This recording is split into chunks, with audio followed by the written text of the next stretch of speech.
Hello students. देखो अपन लोगों ने कुछ क्वेश्चंस डिस्कस करे थे सिमिलरिटी के बेस पे। ठीक है, जो कुछ थोड़े बहुत क्वेश्चंस थे वो अपन ने सिंपली, बहुत सिंपल क्वेश्चन थे। यहाँ जैसे एबीटी भी लग रहा था कुछ, ये इस क्वेश्चन में एबीटी था, है ना। तो बड़े सिंपल से क्वेश्चन थे और थोड़े से अपन ने प्रूफ टाइप के भी देख लिए थे। ठीक है, क्लियर। तो जो सिमिलरिटी वाला पोर्शन है वो मेजर एंड हो गया है। जो सिमिलरिटी का मतलब जो प्रूफ्स वगैरह क्वेश्चंस वगैरह तो वो कंप्लीट टाइप का हो गया। वैसे एप्लीकेशन है, जब अपन आगे जाके पाइथागोरस थ्योरम को प्रूव करेंगे तो वहाँ पे भी अपन सिमिलरिटी लगाकर ही प्रूव करने वाले हैं। क्लियर। तो वहाँ पे उसका नो डाउट यूज होगा। बट अभी जैसे अगला जो टॉपिक है अपने, वो बात करते area of similar triangle. Clear. अगला टॉपिक में है कि एरिया ऑफ सिमिलर ट्राइंगल, मतलब दो ट्राइंगल इफ सिमिलर हैं तो उसके एरिया का क्या रिलेशन होगा। क्लियर। चलो, तो देखो रिलेशन हो गया एरियाज ऑफ सिमिलर ट्राइंगल।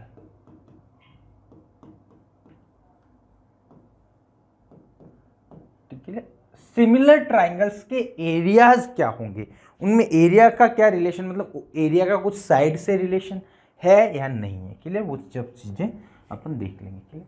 जैसे बेटा दो मेरे पास ट्राइंगल है, क्लियर, ए बी सी। ठीक है, क्लियर। दूसरा एक और ट्राइंगल लेता हूं जो कि है मेरे पास डी ई एफ। क्लियर। ठीक है, तो देखो इसमें if suppose triangle A B C similar है triangle D E F. Clear, दोनों ही सिमिलर हैं तो सिमिलरिटी से तो एक प्रूफ सिंपल सा आ जाता है कि इनकी साइड का रेशियो इक्वल होगा। Mean A B by D equal to B C by E F equal to A C by D F. ये सिमिलरिटी का रेशियो रहने वाला है कि हाँ सर सिमिलरिटी का तो रेशियो ये रहेगा ही, है ना। ए B by D, B C by E F, A C by D F, ये रेशियो रहता है। क्लियर। बट वही मैं पूछूं कि area of triangle A B C upon area of triangle D E F. अब बोला गया कि एरिया का रेशियो क्या होता है, तो एरिया का जो रेशियो है ना, इनकी साइड के रेशियो के स्क्वायर के इक्वल होता है। इनकी साइड ले लो, उनका स्क्वायर कर दो, या फिर इसको चाहो तो मैं ऐसा भी लिख सकता हूँ A B square upon D square, ऐसा भी लिख सकता हूँ। तो इनके साइड के रेशियो के इक्वल होता है, तो ए बी बाई डी के स्क्वायर के इक्वल है। अब बताओ ए बी बाई डी की जगह B C by E F लिख सकता हूँ, हाँ सर, तो B C by E F के रेशियो के इक्वल होगा। क्लियर। या फिर उसको मैं क्या लिख सकता हूँ, B C by E F को A C by D F भी लिख सकता हूँ, A C by D F का स्क्वायर। इन तीनों के रेशियो के स्क्वायर के इक्वल होता है कोई भी ट्राइंगल के एरिया का ratio.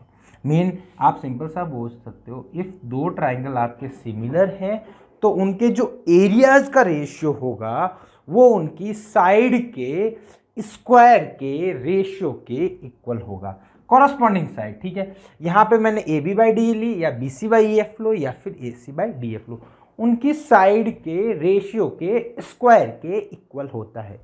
Clear. If two triangle are similar then ratio of these triangles area is equal to square of ratio of corresponding sides। Clear, mean corresponding sides के ratio के square के equal होता है। Clear. अब देखो इसका अपन थोड़ा सा प्रूफ भी देख लेते हैं कि सर ये ऐसा कैसे हुआ। क्लियर। चलो, तो देखो इसके प्रूफ में बात करूं मैं।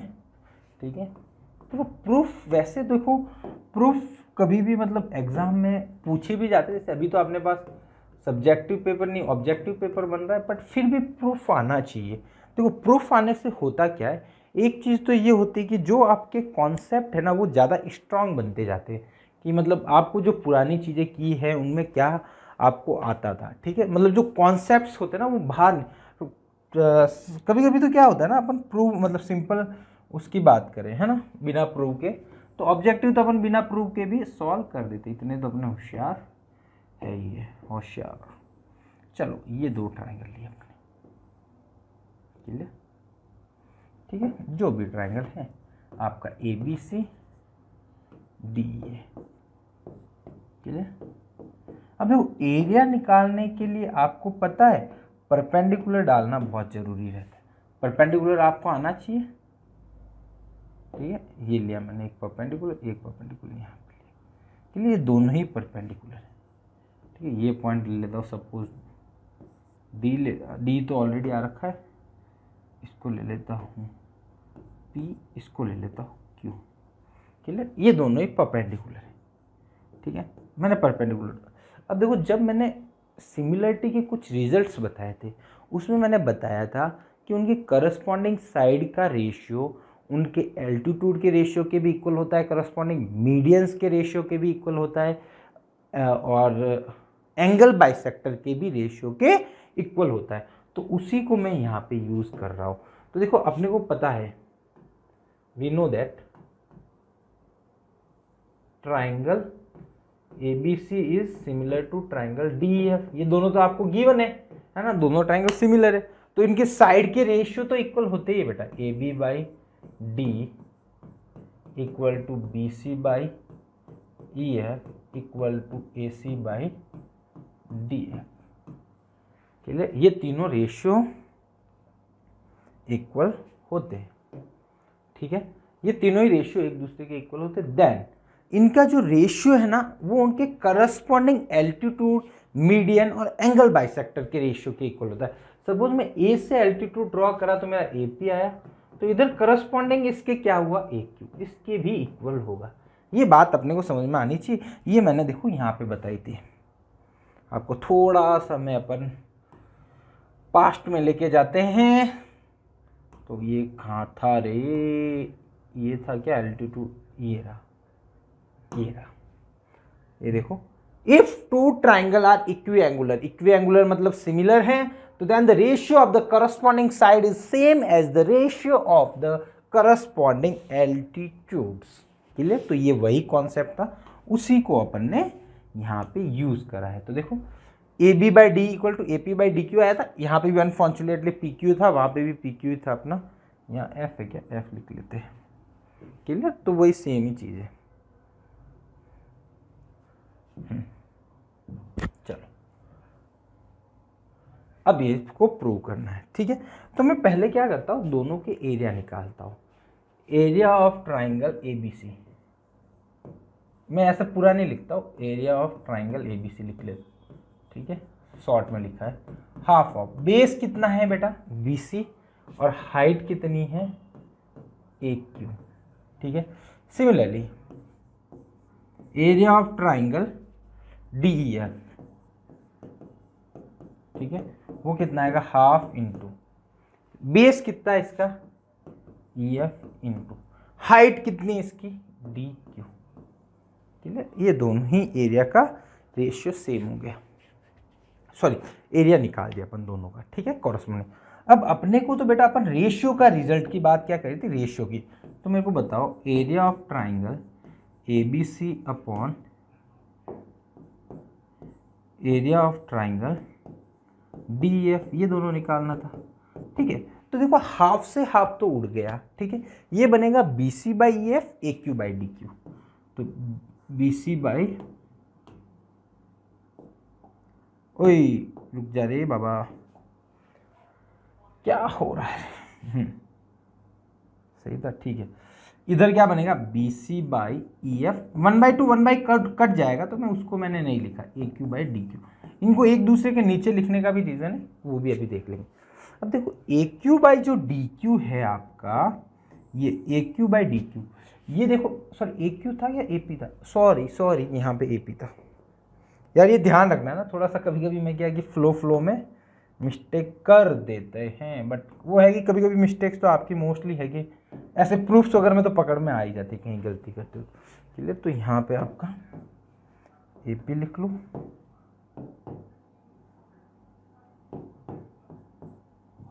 क्लियर, ये हो गया। अब बताओ ये जो रेशियो है AP बाई AQ, इसकी जगह मैं क्या लिख सकता हूँ, ये तीनों में से कुछ भी लिख सकता हूँ। तो मैं तो B C by E F लिखूंगा इसके जगह, क्योंकि B C by E F मेरे पास ऑलरेडी पड़ा है। क्लियर है ना, तो B C by E F लिखा मैंने इसकी जगह।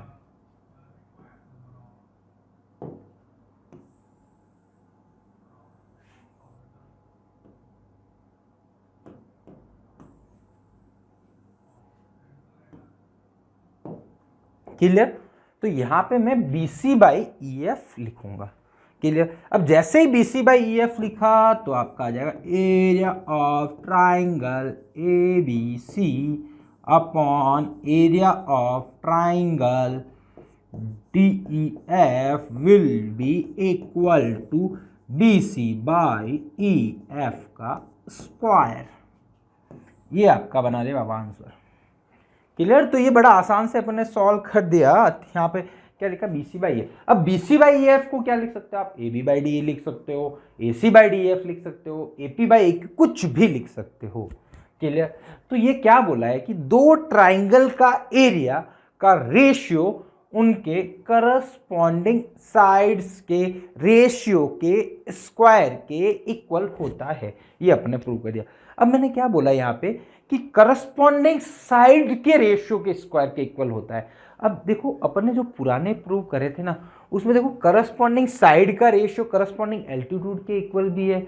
सपोज यहाँ मीडियन होता तो मीडियन के भी इक्वल होता, सपोज एंगल बाइसेक्टर होता तो एंगल बाइसेक्टर के रेशियो के भी इक्वल बनता।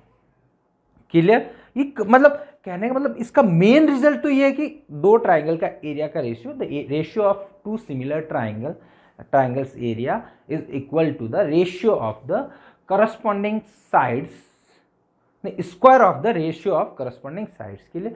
बट करस्पॉन्डिंग साइड के रेशियो के इक्वल होता है, बट अपन ने पहले प्रूफ देखे हैं जिसमें है ये होता है कि करस्पॉन्डिंग साइड्स का जो रेशियो होता है वो आपके एल्टीट्यूड के रेशियो के भी इक्वल होता है, एंगल बाइसेक्टर के रेशियो के भी इक्वल होता है, मीडियन के भी इक्वल होता है। तो मतलब उसी रिजल्ट को अपन मॉडिफाई करें तो मीन ऐसा बोल सकते हैं कि इनके एरिया का रेशियो है ना करस्पॉन्डिंग मीडियन के रेशियो के भी इक्वल होता है, स्क्वायर उसका स्क्वायर मीडियन के रेशियो के स्क्वायर के इक्वल भी होता है, देन करस्पॉन्डिंग एल्टीट्यूड के रेशियो के स्क्वायर के भी इक्वल होता है, करस्पॉन्डिंग एंगल बाइसेक्टर के रेशियो के भी स्क्वायर के इक्वल होता है। क्लियर, तो वही रिजल्ट मैंने यहाँ पे देखो 3 स्टेटमेंट की फॉर्म में लिखे हैं, इसीलिए मैं ये थोड़ा सा चिल्ला रहा था ज्यादा। क्लियर, देखो first one, the area of two similar triangle is the ratio of square of corresponding altitude. मतलब आप करस्पॉन्डिंग एल्टीट्यूड ले लो, उनके रेशियो ले लो स्क्वायर करके, सॉरी उनकी करस्पॉन्डिंग एल्टीट्यूड का रेशियो ले लो, उसके स्क्वायर के भी इक्वल होता है। क्लियर, दूसरा देखो, the area of two similar triangle is ratio of the square corresponding median, median के इक्वल होता है। क्लियर, मैंने बता दिया था क्यों होता है, क्योंकि साइड का रेशियो मीडियन के रेशियो के इक्वल होता है, साइड का रेशियो एल्टीट्यूड के रेशियो के भी इक्वल होता है। ये अपने सब पुराने प्रूव कर दिए थे उसी के रिजल्ट से। क्लियर, देन बोला the area of two similar triangle in the ratio of the square of the corresponding angle bisector segment. तो एंगल बाइसेक्टर के भी रेशियो के इक्वल होता है। क्लियर, तो ये चीजें हैं, ये थोड़ी सी प्रॉपर्टीज बोल दो एरिया का, बट ये सब चीजें अपन ने पहले डील कर चुके हो, उसी को रिजल्ट की फॉर्म में इंप्लीमेंट कराए कि साइड का जो रेशियो है वो आपका एल्टीट्यूड का रेशियो के इक्वल होता है, मीडियन के रेशियो के इक्वल होता है, एंगल बाइसेक्टर के रेशियो के इक्वल होता है। तो एरिया के लिए क्या होगा, सॉरी एरिया के लिए क्या होगा, उसके स्क्वायर के इक्वल होगा। तो सेम रिजल्ट है ना, कोई दिक्कत नहीं। ठीक है, अब चलते हैं अपन कुछ क्वेश्चंस पे। अच्छा सॉरी, चलो बोला है prove that the area of the equilateral triangle described on the side of the square is the half of the area of the equilateral triangle described on its diagonal. Clear.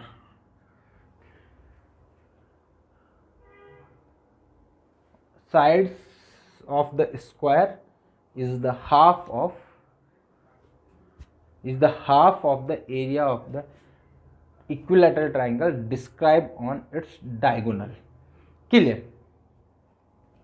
Clear. इसमें क्या बोला गया है कि एक आपके पास square है भाई साहब, स्क्वायर बना दिया हमने, ठीक है। अब बोला इसका डायगोनल बना दो, डायगोनल भी बना दिया सर।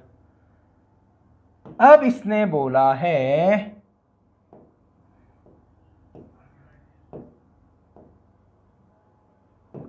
बोला है कि आपको एक इक्विलैटरल ट्राइंगल बनाना है।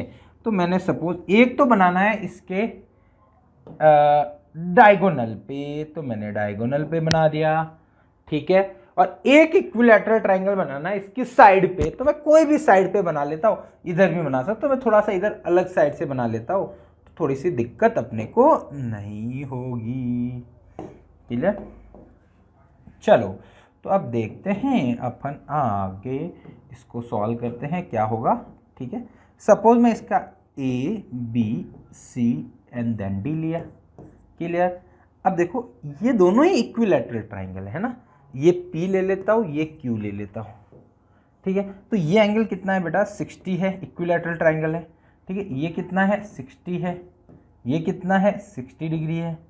सिमिलरली ये ट्राइंगल का कितना है 60 डिग्री है, क्लियर। ये ट्राइंगल का कितना है 60 डिग्री है, ये ट्राइंगल का कितना है 60 डिग्री है, क्लियर।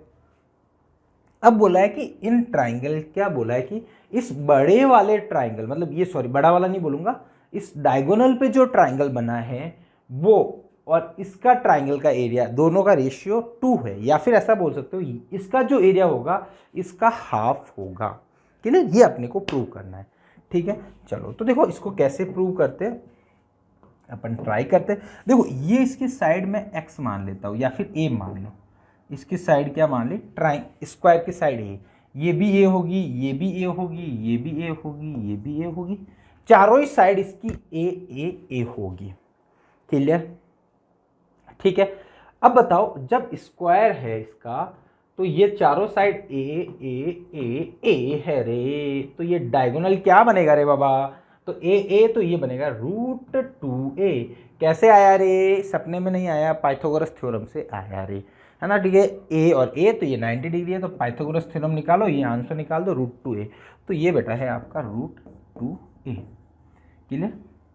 अब मेरे को बताओ दो इक्विलैटरल ट्राइंगल है तो उसके तीनों एंगल इक्वल होंगे कि नहीं होंगे रे, तो दोनों के इक्विलैटरल ट्राइंगल हैं तो उसके एंगल सर इक्वल होंगे। तो इक्वल जैसे ही तीनों एंगल हुए तो कौन सी सिमिलरिटी लग गई रे, AAA similarity, mean two equilateral triangle are always similar to each other, मतलब दो इक्विलैटरल ट्राइंगल है तो वो हमेशा एक दूसरे के सिमिलर होंगे, चाहे वो कैसे भी बने हुए हो, उससे कोई मतलब नहीं है, क्योंकि इक्विलैटरल ट्राइंगल है तो तीनों एंगल 60-60-60 होगा, तीनों एंगल 60-60 हुआ तो वो आपका सिमिलर हो गया। तो यहाँ से आप लिख सकते हो रे ट्राइंगल दो ट्राइंगल, ये दोनों equilateral ADQ is similar to triangle ADQ। अब देखो यहाँ ADP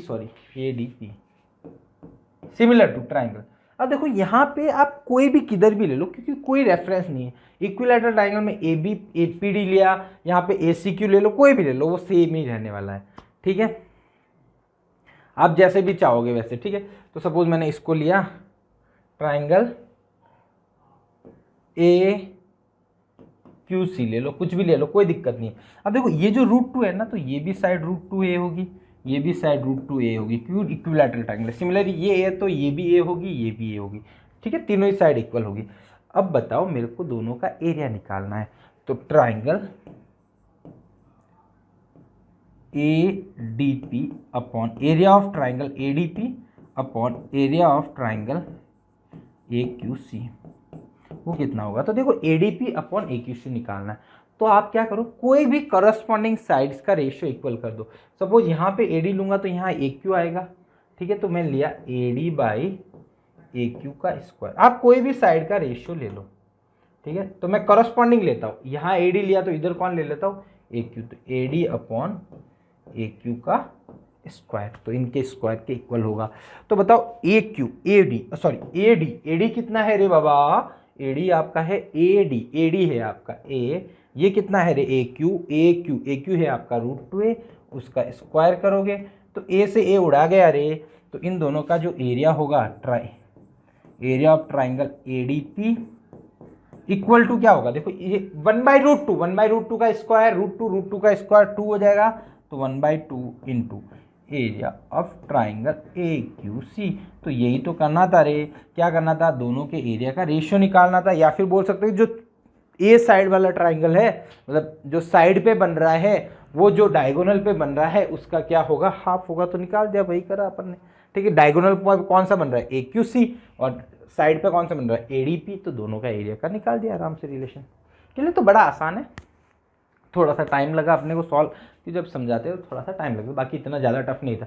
A√2 दोनों का रूट निकालो, हाँ रेशियो निकालो। तो इसमें देखो सब्जेक्टिव भी बना सकता है ना, वो क्या बोल सकता है सपोज यही देके बोल देता है ACQ इसका एरिया कुछ है, तो आप इसका निकालो तो उसका हाफ होगा, वो यही मेथड सॉल्व करके आपका बन जाएगा। चलो एरिया ऑफ ट्राइंगल RST के लिए इसका एरिया पूछा है बेटा, ये इसका एरिया। तो देखो थोड़ा सा मैं बना लेता हूँ ट्राइंगल, ठीक है, ये देखो QPRST, ठीक है, 12 मीटर, ये 3 मीटर, ये 4 मीटर, ठीक है। अब वैसे इसको बिना सिमिलरिटी का यूज़ करके भी एरिया निकाल सकते हो, बिना मतलब सिमिलरिटी वाला फॉर्म नहीं निकाल के भी निकाल सकते हो। अब देखो ये दोनों एंगल इक्वल है, अल्फा अल्फा, और ये 90-90 है, ठीक है, तो दोनों ट्राइंगल सिमिलर हो गए।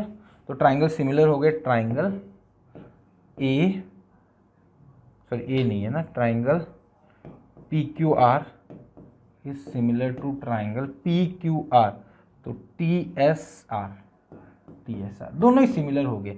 अब देखो मेरे को इसका एरिया निकालना था सपोज, ठीक है, इसका एरिया निकालना, तो ये बेस मिल जाए तो हाइट तो मेरे को पता है ना, तो यहाँ से ही निकल जाएगा, है ना। वो सिमिलरिटी जो एरिया वाला कॉन्सेप्ट है वो लगाने की ज़रूरत नहीं। तो यहाँ पे लेता हूँ PQ/TS इक्वल टू, ये लेता हूँ QR/SR, ठीक है। PQ कितना है रे बेटा 4 है, TS कितना है, TS 12 है, ठीक है। QR कितना है रे, QR आपका 3 है, SR आपको निकालना है, तो SR निकाल दो, ये कट गया 3 बार, तो आपका SR आ गया 9, ठीक है, ये आपको मिल गया 9, ठीक है। तो इसका एरिया निकाल सकते हो, हाफ इंटू 9 इंटू 12, ठीक है, तो ये हो गया 6 यानी 54 आ जाएगा इसका एरिया। 54 है क्या, हाँ बी ऑप्शन करेक्ट हो गया। अब आप बोलते हो सर आपने तो बिना इसका एरिया का कॉन्सेप्ट करके भी कर सकते हो। सपोज मैं इसका एरिया निकालता तो वो कितना आता, इसका एरिया निकालता तो हाफ इंटू 4 इंटू 2 आता, 4 इंटू 3 तो ये आता 6 आता इसका एरिया, ठीक है। अब देखो दोनों का एरिया का रेशियो, इसका एरिया मैं सपोज x मान लेता हूँ, इसका मैं क्या मान लेता हूँ x, तो x/6, ठीक है, x/6 लिया, तो एरिया का रेशियो क्या होगा, करस्पॉन्डिंग साइड के रेशियो के स्क्वायर के इक्वल, ठीक है। तो यहाँ पे TS लेता हूँ तो यहाँ पे QR लूँगा, तो TS/QR का स्क्वायर, ठीक है, जिसका जो ऊपर आता है उसकी वो करस्पॉन्डिंग साइड आती है x/6, तो TS/QR, तो 12/4 का स्क्वायर, तो 9 आता, 9 इंटू 6, 9 इंटू 6 यानी 54 आ जाता है। वैसे भी सेम ही आता, ऐसे भी सेम ही आया, तो वो कोई दिक्कत वाली बात नहीं, आंसर आपका सेम आएगा, जो भी मेथड यूज़ करना चाहो कर लो, है ना। बट इसमें मतलब दोनों ही आपके ज़्यादा इजी है, कोई ऐसा कोई टफ नहीं, ठीक है। चलो अब देखो इसने बोला है triangle ABC is similar to triangle DEF, clear. अब देख लो area of triangle ABC upon ABC और एरिया ऑफ ट्राइंगल DEF निकालता हूँ, तो दोनों का रेशियो क्या होना चाहिए, देखो इसका 9 दिया हुआ है, ठीक है 9 है, इसका कितना है 16, ये तो एरिया का रेशियो है, इसने गिवन है, ठीक है। चलो छोड़ो, अपने को साइड BC दी हुई है, निकालनी कौन सी है EF, तो दोनों क्या होगा, ये इसके इक्वल होगा BC/EF, क्यू इसका स्क्वायर, यहाँ पे BC लिया था, इसके करस्पॉन्डिंग कौन होगा EF, क्लियर। अब दो वैल्यू दी हुई है वो रख लो, तो ये देखो आपको दी हुई है 9, ये दे रखी है 16, ये दे रखा है BC आपको दे रखा है 2.1, है ना, और EF आपको निकालना है उसका स्क्वायर। अब स्क्वायर हटाओगे तो इधर रूट लग जाएगा, तो 3/4 इक्वल टू 2.1 अपॉन EF, ठीक है। तो EF आपका आ जाएगा EF आपका आ जाएगा 0.7 यानी 2.8 आ जाएगा। EF कितना आ गया 2.8 सेंटीमीटर जो भी है, ठीक है। EF की वैल्यू 2.8 सेंटीमीटर आपका आंसर मिल जाएगा। क्लियर, ठीक है। तो ये आपका EF आपका आंसर मिल गया 2.8 सेंटीमीटर। क्लियर, तो बड़ा आसान क्वेश्चन है ये भी, है ना। सिमिलरिटी दी है उन्हें, हाँ ये क्वेश्चन इसने बोला कि LM is parallel to this.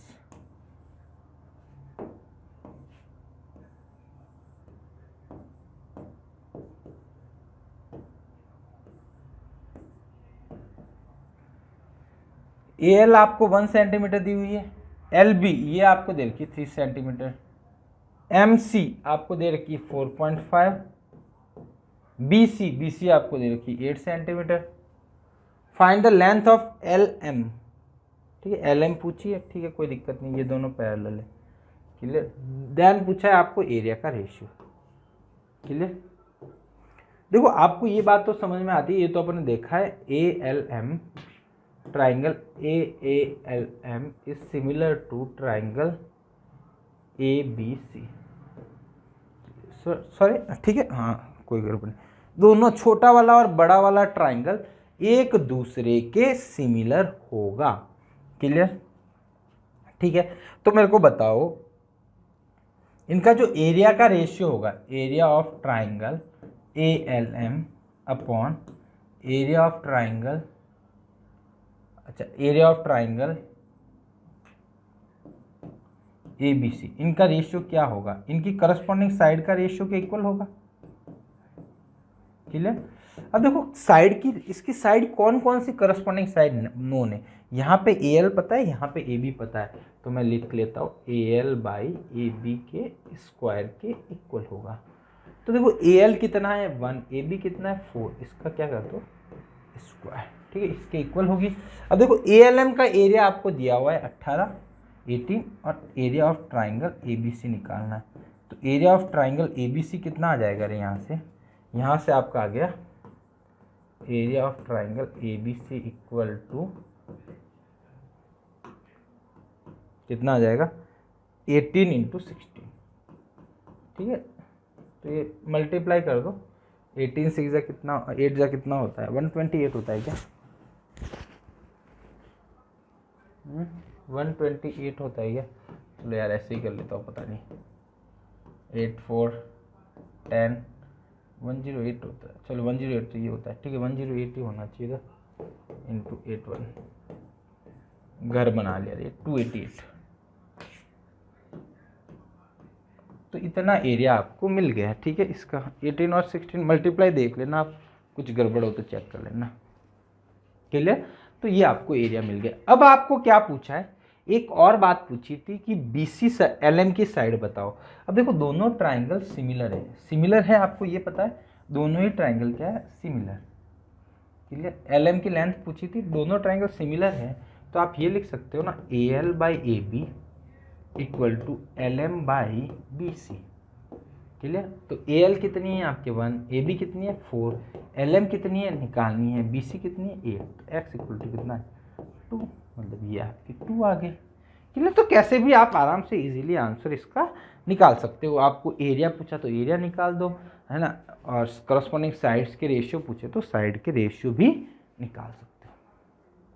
Clear, तो होप आज जो अपन ने पढ़ा है area of triangles, ratio of area of triangle similar triangles, वो आपको समझ में आए। बहुत अच्छे अच्छे क्वेश्चंस भी बना सकते हैं, इसमें न्यूमेरिकल बनने की ज़्यादा प्रोबेबिलिटी है, कोई एरिया देखो निकाल दो प्रूफ की बजाय। क्लियर, तो ऑब्जेक्टिव में आने के भी चांसेस थोड़े से ज़्यादा रह जाते हैं, NTSC के पर्पज़ से बोलो या फिर अभी जो टर्म 1 है उसके पर्पज़ से। क्लियर, तो होप आपको ये लेक्चर पसंद आया होगा, ठीक है। तो मिलते हैं अपन नेक्स्ट लेक्चर में, थैंक यू सो मच।